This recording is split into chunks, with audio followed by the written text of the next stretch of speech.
शांति।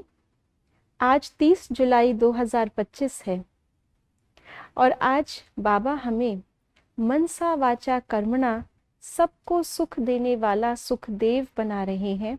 ये बाबा का आज का होमवर्क है और गुण है।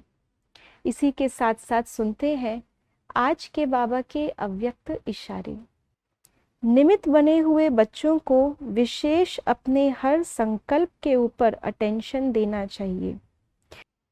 जब आप निर्विकल्प निर्व्यर्थ संकल्प रहेंगे तब बुद्धि ठीक निर्णय करेगी। निर्णय ठीक है तो निवारण भी सहज कर लेंगे।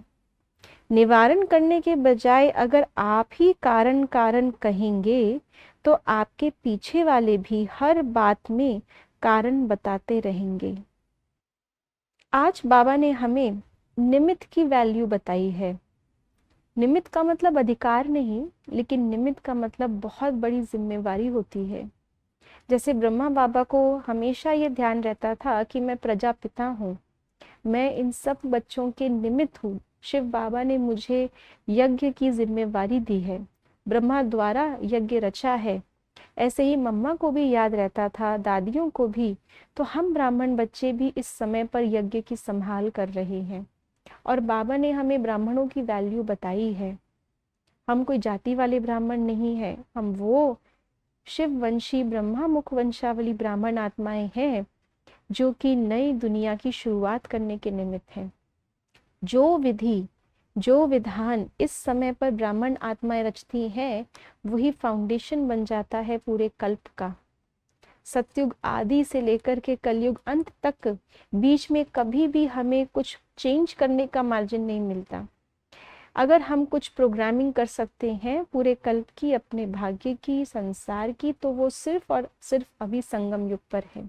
और उस प्रोग्रामिंग के निमित्त बाबा ने हमें बनाया है। ना तो हम स्वयं के प्रति अलबेले हो सकते हैं और ना ही हम सेवा के प्रति अलबेले हो सकते हैं। बाबा ने कहा कि जो जैसा पानी इस समय हम अपने अंदर के बीज को देंगे वैसा ही फल हमें अपने आसपास दिखाई देगा।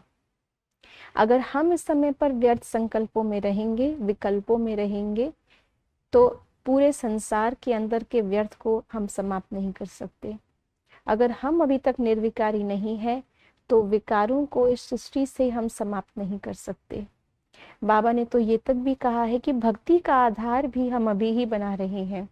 जितना इस समय हम अपने नियमों पर चलते हैं उतना ही फिर हमारे भक्त भी नियम अनुसार भक्ति करते हैं द्वापर युग से। यानी कि सिर्फ ज्ञान के संस्कार ही नहीं, भक्ति के संस्कार भी इस समय हम निमित्त आत्माओं के द्वारा ही रचे जा रहे हैं। भक्ति के अंदर जितना नियम अनुसार देवताओं को तैयार करते हैं, उनको भोग लगाते हैं, हमेशा उनके मंदिरों के अंदर स्थूल शुद्धता और स्वच्छता रखते हैं, उस सब का आधार अभी का हमारा प्रैक्टिकल जीवन है। इसीलिए जब अपने आप को इतनी बड़ी जिम्मेवारी के निमित्त हम समझेंगे तो एक भी संकल्प हमारा वेस्ट नहीं जाएगा, एक भी बोल हमारा व्यर्थ नहीं जाएगा, कोई भी कर्म हमारा जो है वो व्यर्थ नहीं जाएगा। और जब इतना मनसा वाचा और कर्मणा पर हम अटेंशन रखेंगे तब हमारी हर मनसा, हर बोल और हर कर्म दूसरों को सुख देने वाला बन सकता है। और जो बाबा ने आज हमें गुण दिया है सुखदाता का, वैसे हम प्रैक्टिकली बन सकते हैं। ओम शांति।